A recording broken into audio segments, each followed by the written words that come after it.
we were pissing neon green every day. The big ball of heat in the sky was too much. I thought there was a bear. Reality goes, yeah, fresco. That's what I'm saying. Hey, everybody. What's up, everybody? Welcome to StouryTime. StouryTime. Hey everybody, welcome to Storytime with John and Friends. I'm your host, John. Today's guest recently released a new record this past August with his band All the Pretty Things titled Prose. Please welcome my new friend, Logan Tabor. Hey Logan, thanks so much for joining the show. Hey, thanks for having me. It's good to be here. Absolutely. Pleasure to have you. Why don't you tell the people a little bit about yourself? Well, my name's Logan Tabor. I am 35.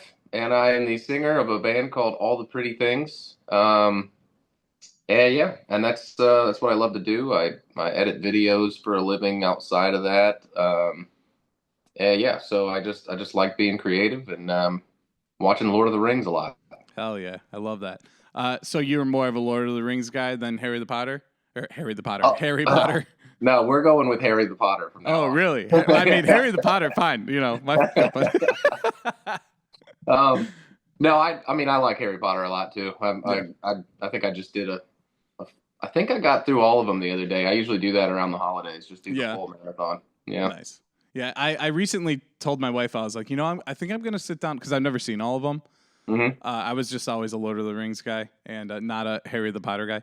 And I was like, I'm going to try and I couldn't get through the first one. I don't know why. Maybe I'm just too old now. So it's not like, it doesn't hit as hard for me, but. The ones with when they're younger, I find that when I go back to them, they're not quite as awesome. But the later ones get pretty dark and a little more adult. Yeah, I think I've seen like one of the last ones. Like I know they made it into a 2-parter or whatever, but yeah. Yeah. So what kind of editing do you do? Do you do like music videos and stuff like that, or? Yeah, pretty much anything. I mean, I've done music videos, commercials, brand films, tourism stuff, narrative films, short narrative stocks, everything. That's awesome. Very cool. Yeah, cool. So your band, All the Pretty Things, how did you guys form? Because I know that the guys in the band are all kind of from all, different touring bands and stuff like that. Yeah, man, I was living, so we're in Wilmington, North Carolina now, which is kind of down at the coast. And I was living all the way on the other side of the state, like 8 hours from here, about as far as you can get and still be in the state of North Carolina. Mm-hmm. And it was like COVID times and everybody was bored and like itching to do something. And I came down to Wilmington and recorded bass for another band in Worth's studio. Worth is like one of the guitarists, and he writes a lot of the stuff and he produces all of it. And I was tracking for another band in there, and he showed me like these demos that he and Tristan had made. They didn't have any vocals or anything, and I was like really pumped on them because I kind of grew up on this type of music, like hard rock and scene rock and that sort of thing. But I hadn't played it or written it in a while because I had grown up and moved on to trying to sound like Radiohead all the time and stuff like that. But so it was like really refreshing to hear that somebody was doing that, and I just wanted to be a part of it. So I was like, hey, let me demo out some vocals for you guys. And I took it back to the mountains with me, and I wrote all these vocals to one of the songs, which ended up becoming the song Every Now and Then, which is on the Prose, the album. And then from there, we all just got really pumped about it. And I guess Worth and Tristan had known each other because Tristan used to live in Wilmington. Okay. Yeah, before he went out to San Antonio. And so they had known each other. I hadn't met Tristan at that point, but we all got really pumped about the demo and just decided that we should at least remotely do what we can, to try and make some progress. Mm-hmm. And so we did, and it just kept going, man. It was pretty cool. That's awesome. So kind of just like all fell into place. Yeah, I started to snowball, and then we met Jamie, and Jamie's a good motivator and a good team player and good partner. And so she pushed us even harder, and I think things really started coming together, and we just let it go, let it happen. That's great. So what is the writing process like? I mean, are they writing everything and then you kind of just come in with the vocals and all that, or are you guys collectively getting together and writing? Yeah, well, Worth and I do because we live in the same house right now, and the studio's in the house. Um, so we'll go down there. It typically starts off with Worth kind of getting down there and just getting an idea out of his brain the best he can. And then he and I will kind of have a listen to it and start to, if he hasn't already structured it into like a good solid song format, then we'll kind of pick apart his ideas and, format it, 4 bars of the pre-chorus and then 8 bars of chorus and all that stuff and lay it out, start adding things to it. I might come in and be like, ooh, let me try this riff here instead of what's going on and all that. And then we'll ship it off to Tristan, and Tristan will do his thing. And then, I mean, they kind of morph over time because, we get to make some pretty high fidelity demos, essentially, that don't necessarily sound like a typical demo. So we'll listen to it a million times, but it has like a lot of really good energy because it's been captured well. So that kind of helps, like, to sit on it for a few months and really be able to feel what it could sound like when it's fully produced and all the final tracking's done and what it might feel like live. So I'll sit on it for a while and then start piecing together vocal parts from new stuff that I've written or things that I wrote 10 years ago or whatever it may be. I sometimes just dive back in the catacombs or kind of, I don't know, piecemeal it. It's pretty fun. Absolutely. Very cool. So what's your live performance like? Is it high energy, moving across the stage a lot, or? Yeah, I mean, there's definitely movement. And we like to have fun and have fun with each other, and we like to laugh and dance when we play. I wouldn't say we're like the super duper in your face, like fist pumping kind of high energy, but I don't know. It's like when we end up playing these songs live, it sounds weird to say, especially when you listen to them on the record, but it's like, I don't know, they kind of have like a sexual energy or something, rather than like in your face, like, let's fight kind of energy. Yeah, for sure. Yeah. So it's like, I don't know, it kind of makes me want to dance or like, like, I don't know, have more of like a rapper stage vibe than like a traditional hard rock kind of stage vibe. And this probably all sounds ridiculous. And I'm also probably distorting in my mind what it might look like to the actual person watching this show. I don't know. So yeah, I wouldn't say it's like we're jumping off the stage and slinging guitars around our body, but it's definitely high energy and fun. I think it's got its own little flair to it. That's great. So what was the influence your guys' influences while writing, this past record? Lots, man. I get a lot of influence constantly. I feel like I'm a lot of times, like, if something doesn't immediately come to me when I hear a new recording, if I'm struggling with something in my head, I'll always be like, what would Chris Cornell do? Which is, he's always a good one to go to, so I listen to a lot of Soundgarden and Audioslave and that kind of thing. And we were listening to a lot of this newest Seven Dust album too, Truth Killer. Yeah, really great album if you haven't checked it out. Bring Me the Horizon's always a thing for us. We love the He Is Legend boys. Those are like big influences on us because we all grew up in the same town and we've been watching them forever. Worth played with them for like 10 years. And I mean, yeah, kind of just drawing from all over the place. I mean, I also kind of have like a what would Phil Collins do vibe sometimes, it's all over the place. That's great. So I kind of did a little bit of digging just for the interview, and I went down your Instagram rabbit hole, and I was curious. I saw that you weren't on it, but you went to a Jerry Springer show. I'm curious what that was like to experience in person, because when I was touring, that was one of those things that we wanted to try and do, and we just never found the time to actually get there. Yeah, man. Excuse me. That was fun. I'm glad you found that. That was a fun time. I was like on this trip with an ex-girlfriend of mine where we drove just all the way across the country. Mm-hmm. And we didn't spend a whole lot of time in each location. It was kind of like, it was a little silly when I look back at it, because we just didn't actually stop for more than like 24 hours anywhere. Mm-hmm. But we ended up in, I can't remember the name of that, somewhere in Connecticut. I guess it's like right within, we were in New York City, and we decided to just take a day trip, because Jerry Springer Show like sends buses to New York City to take people out to Connecticut to see the show for free. And I mean, it was cool. It's like the actual show that you watch on TV. It's just like, it's demystified a little bit, because there's like applause signs and like, okay, now everybody boo, or they're cueing you to boo. Yeah, dude, it was hilarious. A little bit, demystifying, I suppose, Right. but it was still a lot of fun. I have to believe that at least some of the characters were really going through whatever it was they were going through. I'm sure some of it's, overly encouraged and staged a bit, but Mm-hmm. I mean, they seemed pretty angry. So. Do you remember what the episode you were there for was about? No, it was like all cheating.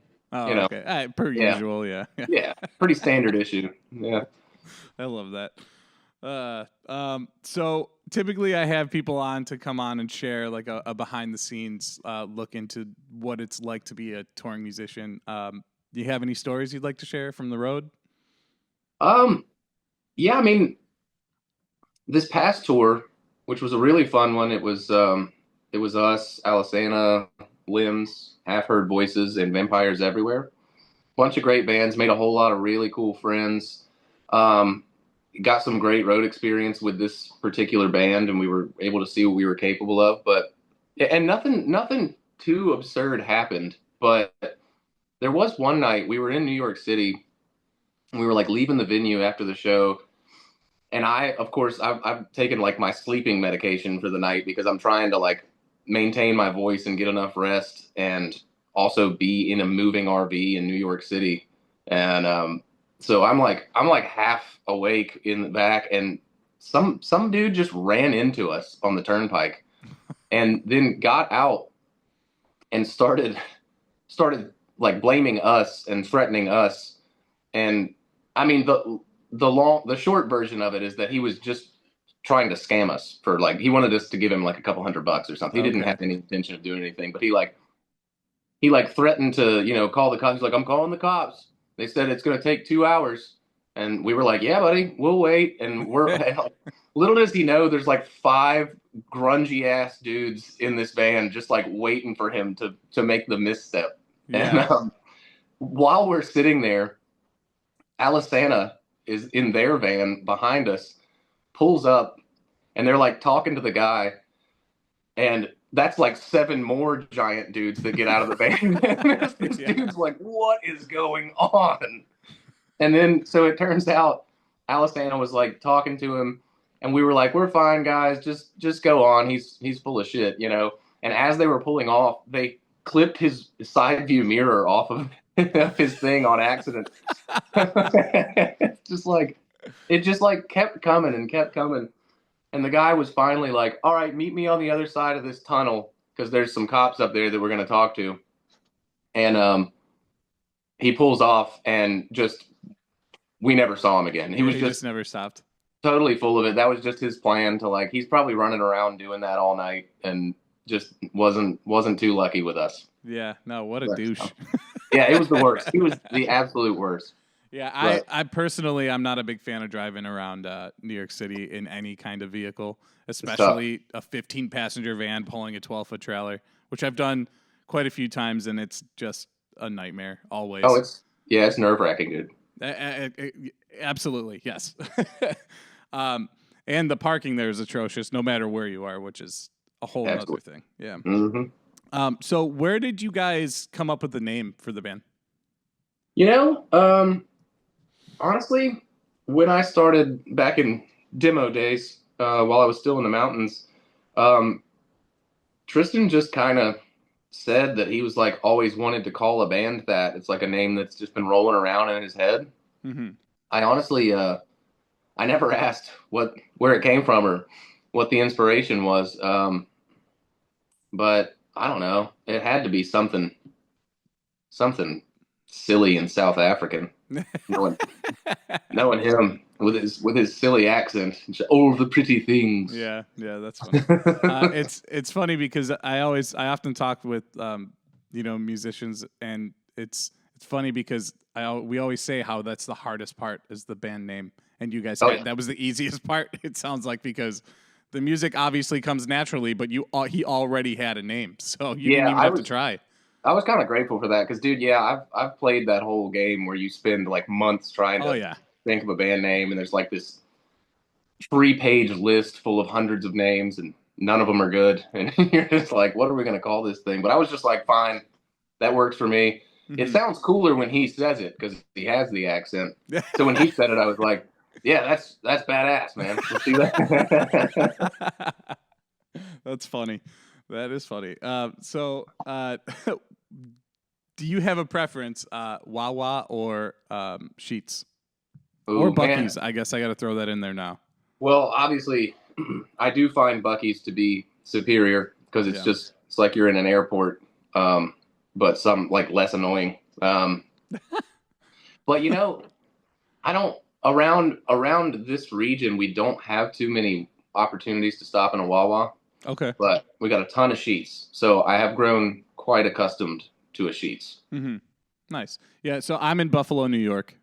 So we don't have any of that. I mean, Sheetz is close because it's in Pennsylvania, but that's like, hour and a half, 2-hour drive, depending on where you're trying to stop. But yeah, I personally prefer Sheetz as well, but that's just because I feel like I've come across it far more often while touring. Yeah. And I unfortunately have never had the opportunity to go to a Buc-ee's yet. So.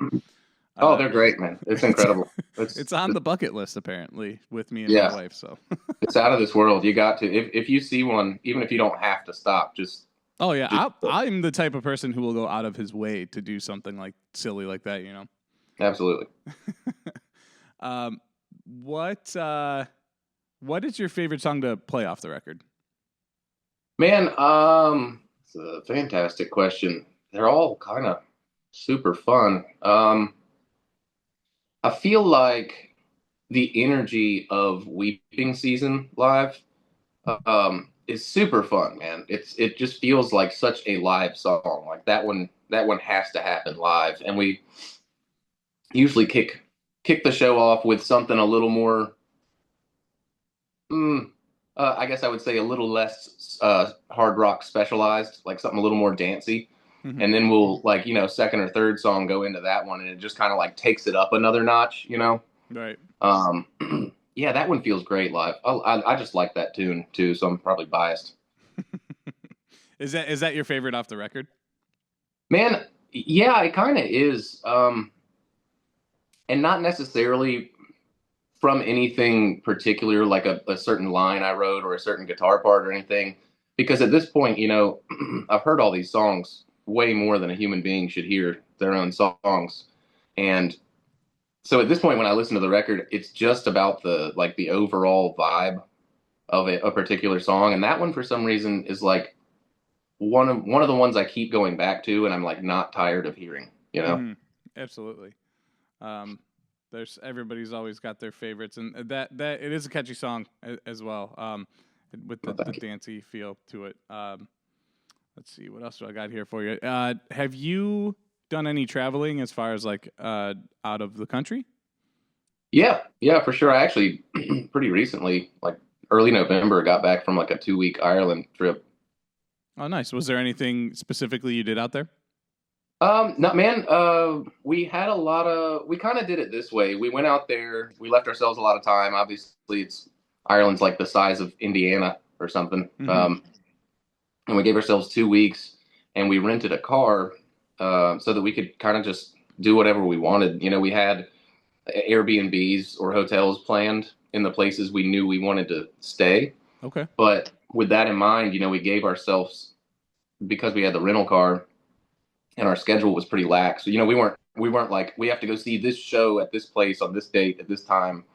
It was more just like, okay, we got to be in the next town over sometime tonight. And so we would drive, and if we saw something cool, like some ruins or a castle or a cool hike, we would just stop and do it because we had the freedom to. So it was mostly like southern and western coast.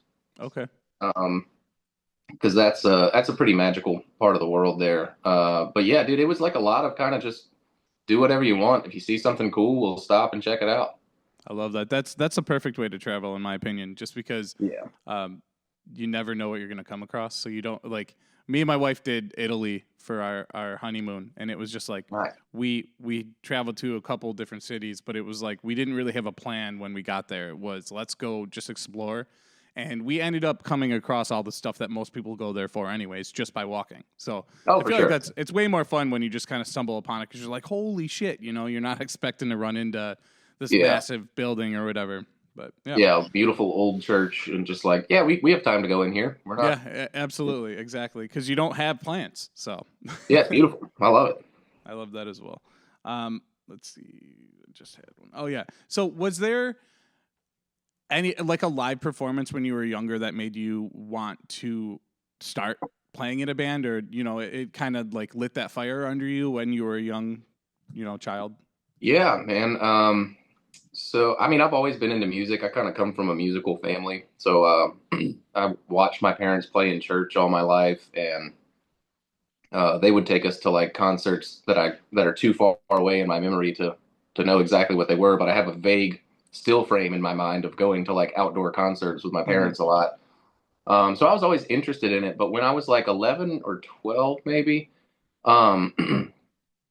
my dad, the only band that I ever brought their album home and showed to my dad that he fell in love with was Incubus. Oh, and okay. So when the Morning View tour came through, he was like, guys, let's go to that. And so me and my brother and my dad, went to that Morning View tour, and that just kicked everything into high gear for me, man. It was like I was already trying to be in bands and trying to be the guy, but that was like, oh shit, next level. That's what it's supposed to be like. That's what you're aiming for, Right. That's very cool. It's always interesting to hear, what was the show that got everybody or the people interested in doing it themselves. So is there anything that comes to mind when you think of like the funniest moment that's ever happened, on tour? Man, I don't know. Man, that's a good one. There's always funny ones. I mean, you're in a van with a bunch of goofballs, like just grown children, telling jokes all day. Man, I might have to think on that one because that's just. It could be anything. There's so many things. Yeah, for sure. Yeah. Is there like have you encountered like tour pranking or anything like that? Yeah, not on this most recent, not with this group of dudes yet. But man, back in the day, it was just, you just did not want to be the guy who fell asleep. It was anything and everything. And cause I don't know. I didn't take my voice as seriously back then, so I would always be the guy who fell asleep and wake up with someone's ass in their face. Like my brother was always about putting his ass on people while they were sleeping. That was like his whole thing. And I used to be in like mini bands with my older brother, and he's a great dude, but he really likes putting his butt on stuff. That's funny.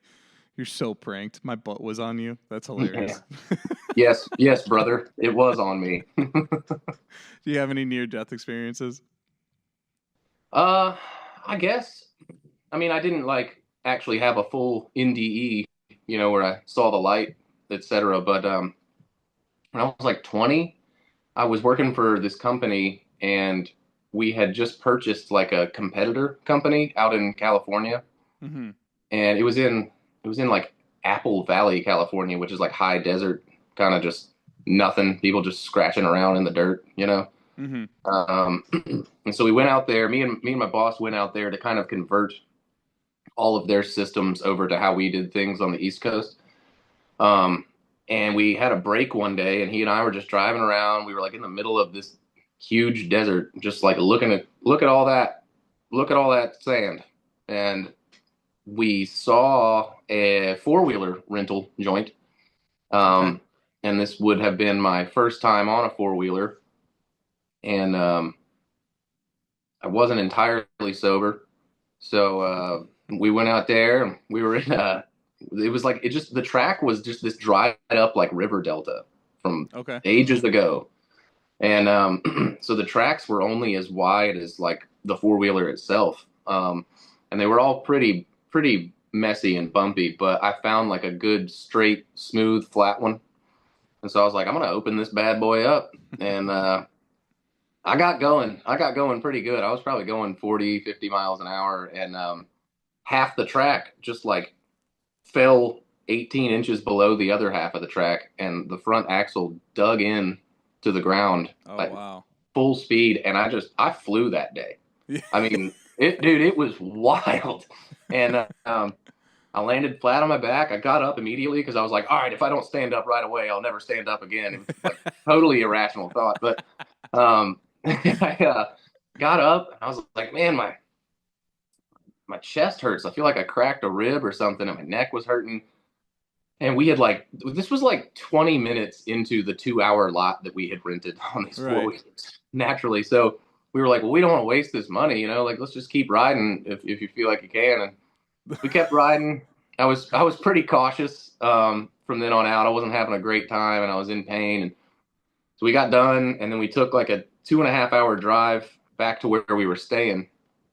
And I'm just getting like more and more hurt as I'm sitting there. My body's like locking up. And I was like, man, I really want to go check out this rib. And we stopped at like an urgent care when we got back into town, and they wouldn't look at me for some reason. So they made me go to the emergency room. I will walk into the emergency room. I'm like filling out my paperwork, and they let me sit there for like 3-4 hours in the room because they just figured I was seeking pain medication. Like I was like drug seeking behavior. He walked in here. He's fine. He just wants pain pills.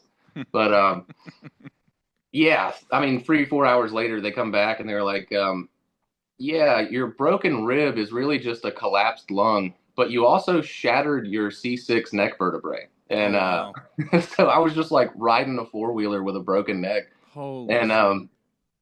Yeah, so they all started freaking out. Suddenly they were like, oh, this kid's legit. And then they pumped me full of drugs, put a neck brace on me, shipped me to another hospital. When I got to the other hospital, the techs were like, who put this neck brace on? It's backwards. Like oh my God. Totally screwed me over, dude. But it turned out all right. It was like I got some screws and rods and stuff put in, and my parents flew out to California. I was probably like 20, 21.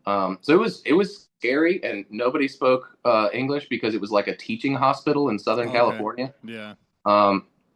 So just the weirdest possible time. And yeah, I mean, they told me, like, I remember when I got to the second hospital having somebody, like 2 medical interns, like I guess taking me to like a scan. Right. And they were like grabbing the sheet and moving me over to the table. And one of them was like, hey, have you seen this guy yet? He was like talking to his other friend. He was like, have you seen this guy yet? He like should be dead. And I remember them. I was on like so much pain medication at that time. I think they thought I was out, but I was like totally listening to them after this conversation. That's terrifying too. Like, how do they not know to not say that shit in front of the patient? Wild, man. So, did you have like any crazy complications with that? Any like, lost feeling in your feet or anything like that? No. It was like extremely lucky. I mean, because I think it just like there was just enough pressure at the right spot to where it cracked, like hairline fractured all the way through, just enough to separate. Okay. But not actually like move anywhere or touch the spinal cord. That's crazy. There was like a weird metallic smell in my nose for a day or so. I remember that, but that was about it, dude. I got really lucky with that, and they put me back together. They Humpty Dumpty'd my ass, and here I am. That's crazy. That's absolutely crazy. It's great. Like, it's interesting to hear stories about the neck and spine and all that. I recently last year I had a double fusion in my lower spine and my lower back. Nice. But it's funny because I have like herniated discs down my spine, and I'd be walking and like it was so herniated at one point. If I was walking and I just turned one way, like my legs would give out. No way. I have like temporary paralysis, but then like if I moved a certain way, I could use my legs again. So, which is why I went through like all the things and did all the procedures, and then that's why I had to get the surgery. Yeah. But, yeah, it's just like the smallest thing, and then to hear that, and you didn't really have complications. That's crazy. It's just, the spectrum of what can actually happen as a result is pretty broad. But yeah, man, that's wild that you would just like suddenly not have legs. Yeah, it's funny because like I tell people, I'm like, yeah, I was just getting fucked in the back, because if you look at the MRI, the herniation, it looks like a penis. Yeah. Oh, nice. Hell It yeah. was just pushing against my spinal cord, and that's why it would happen. But yeah. Damn, that is crazy. Well, I'm glad you got that sorted.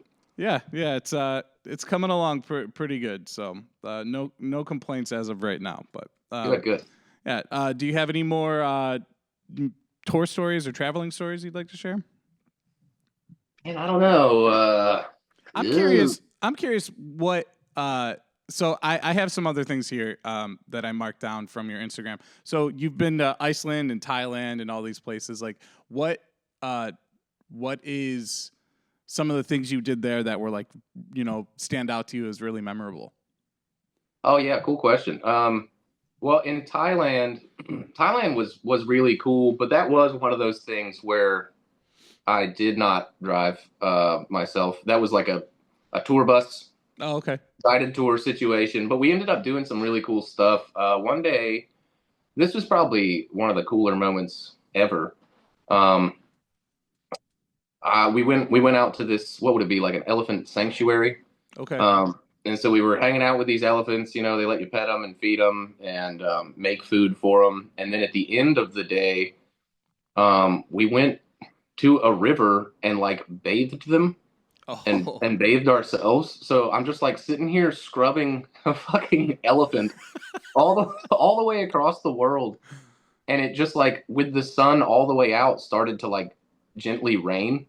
Okay. And it was just like the raddest, like one of those moments where you're like, man, this is a truly magical place, and it like kind of changes your outlook on the world. I don't know how to say how specifically, but you just like have a deeper appreciation for the living stuff around you, Right. Yeah. So what was it like with the elephants? Were they like gentle or? Yeah, they were rad. That's awesome. There was one moment where I think normally the thing you did when you went in was they had a petting, let's meet them moment, and then like a let's feed them and make food for them moment, and then you would go bathe them. But they had just recently introduced an experience before the bathing that was when the elephants would go mud bathe. You could go mud bathe with them. And okay. I feel like witnessed about 20 different people get crushed by an elephant. And I'm pretty sure that they shut that down probably a few weeks after they started that particular part of the experience. Because I was just like, dude, there's no way y'all are getting away with this. Like, yeah, the elephants were gentle. They weren't mad. They were really cool, but they can't help it. They're just like these unwieldy giant creatures, and they want to roll around in the mud. And if you happen to be behind them, yeah, they don't know you're there. Yeah, it was insane that they were letting us do that. But yeah, I mean, they were really docile. I guess they were all rescues, and yeah, they were cool. They each had like their own master. Okay. Like so there was like like a primary caretaker. Okay. Like they would take care of everything as a group, but they each had one primary caretaker that they would identify with that would really basically be like their brother or their dad, and they were the only ones allowed to ride each elephant. And so they would like guide them on elephant back into the river for you to bathe them and stuff like that. It was pretty cool. That's awesome. Very cool. And then so what was Iceland like? Man, Iceland was fine. I'll tell you what I did in Iceland. I went there for 21 days for some reason. Another very small island that you can get around the whole thing in 7 hours. But I decided a week for every corner of the island. And it's just like, we got this camper van, like a decked out sort of converted Sprinter.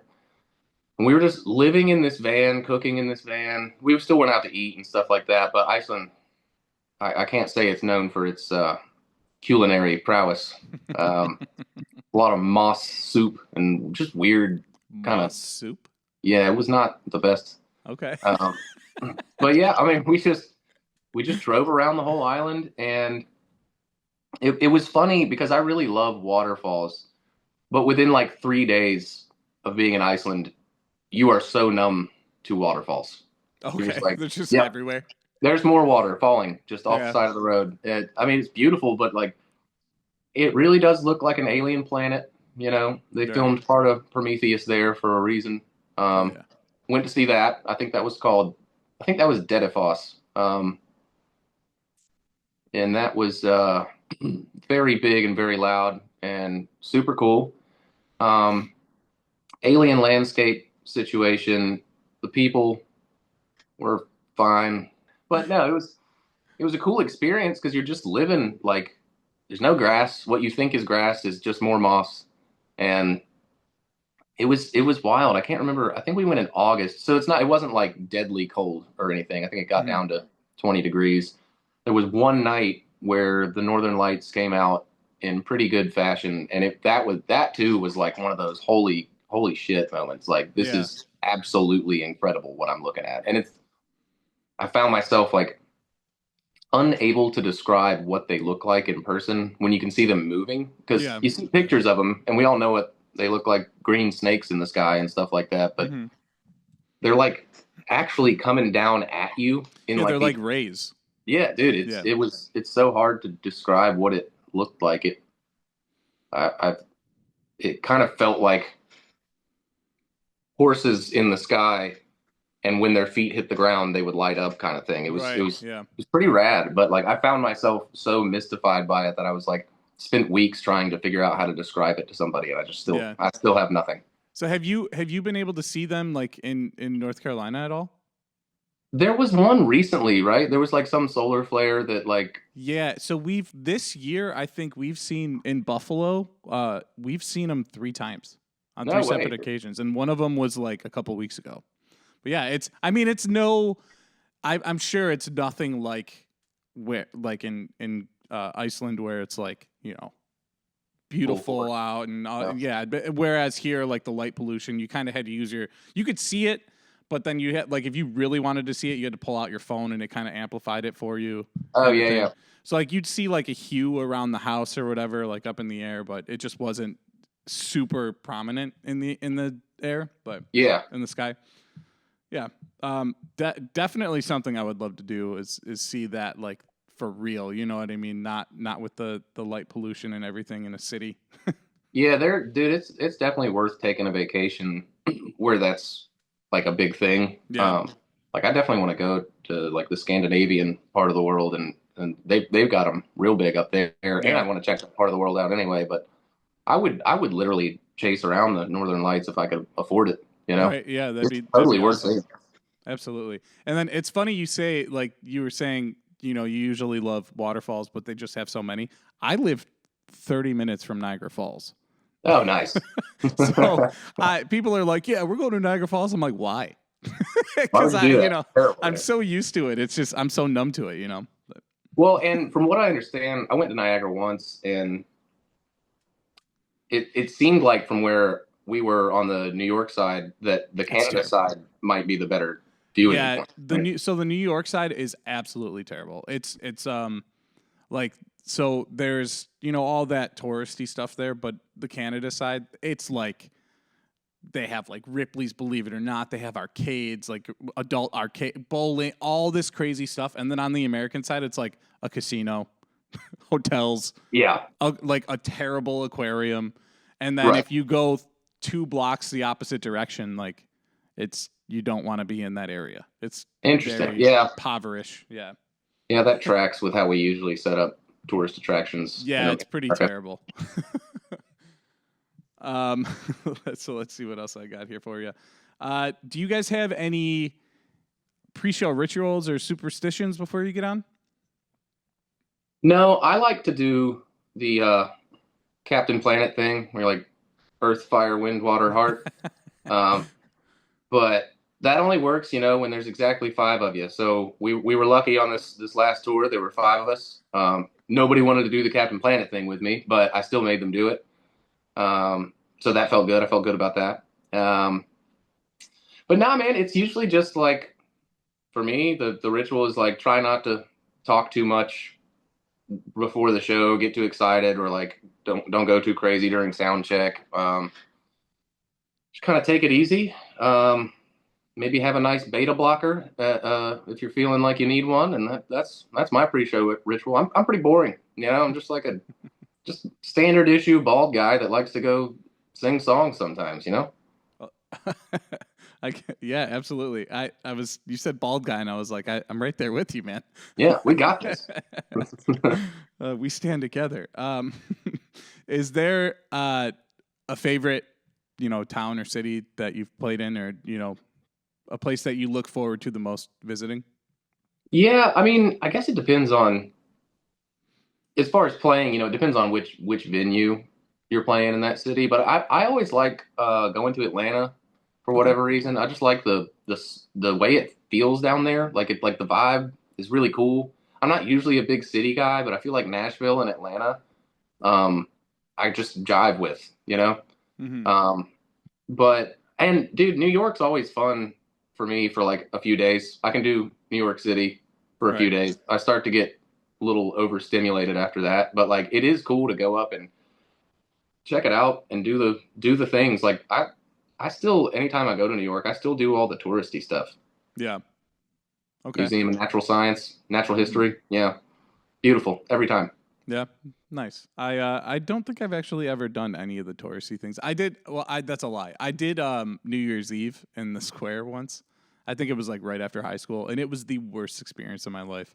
That sounds insane. It was insane. It was insane.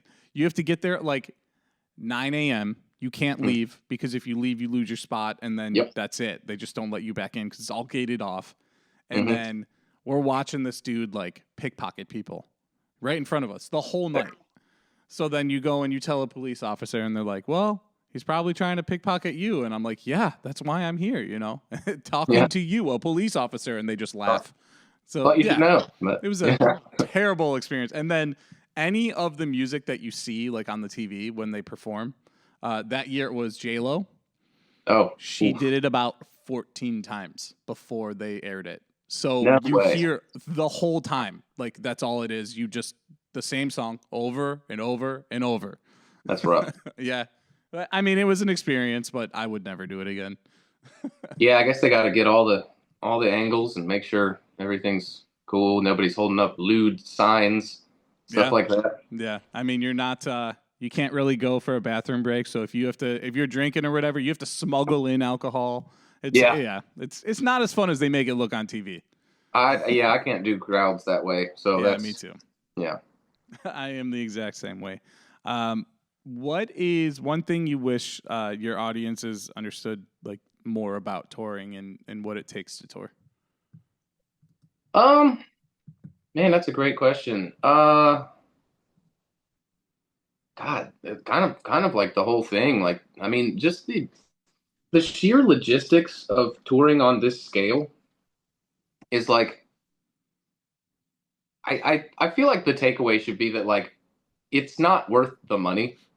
The money's not like at this level why we do it at all. Right.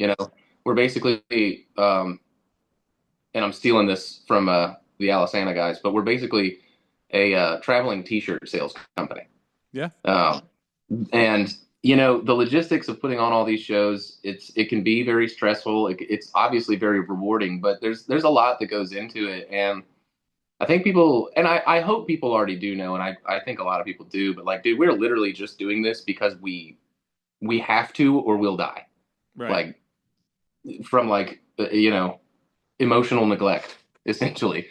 It's not a money game at this stage, it's just something that we have to always be doing and that we love doing.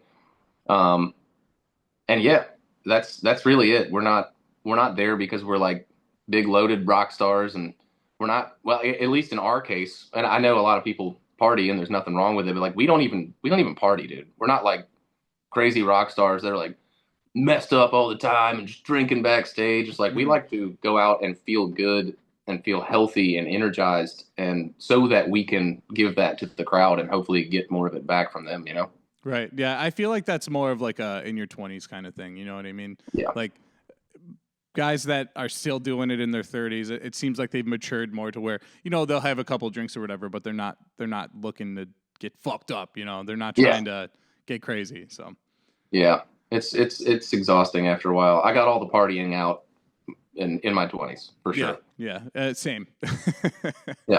Actually, I kind of wish I got it out before then, just because there's a lot that I don't remember from touring, and I did it for, almost 8 years. So Yeah, it's unfortunate, man. I feel the same way. Absolutely. So what is in the future for the band? Like, what are your future plans? We want to always be writing. We're in the middle of album number 2 right now. Probably got 10, 12 rough demo song ideas already. So we're going to be moving forward with that. We're soon going to introduce some different musical elements that I don't know if we're talking about yet. We should probably talk about if we're talking about those yet, but there's going to be some new additions to the sound and the personnel. And yeah, we're really constantly just trying to write the best music we can. We get a kick out of making songs catchy rather than making them obscure. So we're not on like this, concept album journey or anything like that yet. But we just want to make the best songs we can. And then, the other parts of the plan are just to try to jump on as many tours as we can. We're just kind of ready to be putting this in front of people as often as possible. So absolutely. Sorry, this kind of just popped in my head, but did you guys have a couple of music videos out? Did you work on those as far as editing? My sister edited the New Teeth one. I stepped in here and there. I did like pulling some selects, or I did like some of the AE work for her. Okay. But she largely edited that one because that was like happening kind of like while we were on tour. We shot that video in the middle of this most recent tour on one of the off days, and then we were trying to put it out very shortly after that, but I was still on tour, so I was like, Corey, take this. And she's a great editor too. She and I work together pretty much everything. But then, as far as like all those lyric videos and that sort of thing, yeah, I put all those together. And some of them were from, footage that we had just kind of like iPhone taken in the studio or hanging out or jamming. And then some of them were like those like piecemeal sort of like go grab some imagery off the internet and bring it to life kind of lyric videos. But yeah, I worked on a lot of that stuff, probably the majority of it, I would say. Yeah. Nice. One last question for you, then we'll wind things down here. What are you guys listening to in the van? Ooh, I still can't stop listening to that Truth Killer album by Seven Dust. Mm-hmm. It's still not left me yet. Lately, man, who I rediscovered that I just like also can't stop listening to is Cake. Okay. Yeah, just the coolest vibe imaginable, and like the most unique band from the 90s. But dude, I've been doing that a lot. That newest Bring Me the Horizon record, crushing it all the time. The newest He Is Legend, the Endless Hallway record, killer. And I've also been diving back into my my Incubus days a whole lot too. They were like a very formative band for me, and I take long breaks from them. But lately I've been making everybody listen to them again. So I love that. Isn't it funny how like a record you listened to when you were a kid, you could go 10 years without listening and you still know every word. Oh, dude, it's beautiful. It's great. It's like how much information have I not kept in my mind, because I was holding on to these lyrics of a record that I haven't listened to in 10, 15 years. Yeah, I do that too. Like, I feel like there's a special place in my brain that could have been used for something else, but has been used for like the third chorus of like a Backstreet Boys song when they start to do like the ad libs. Mm-hmm. There's like a special place in my brain that has memorized like every Destiny's Child ad lib. You know what I'm saying? I love that. That's great. Logan, I really appreciate you coming on the show. This was a lot of fun. It was great talking with you. The record's great. I really enjoy it. Everybody make sure you give it a listen. If there's anything you want to promote now would be the time. Yeah, I say just, please follow us on Instagram, All the Pretty Things Official, and YouTube as well, and Spotify. We need all the followers on Spotify. Actually, it wasn't even a function I knew about until the last couple of years, but that's actually a really valuable thing for artists when they put out new music and when they have updates. So please definitely find us and find the album Prose on whatever streaming service you're on and follow us. That's a huge help to us. So that'd be much appreciated. That's great. Thanks again, Logan. I really appreciate you coming on the show. It was a pleasure. Anytime you want to come back on, you're welcome. Everybody, thank you so much for sticking around, checking out the episode, watching, listening. Be sure to support the band, All the Pretty Things. Give the new record Prose a listen. Pick it up on vinyl, whatever they have it on. Pick up some merch. Support the band in any way you can. And yeah, we'll see you next time.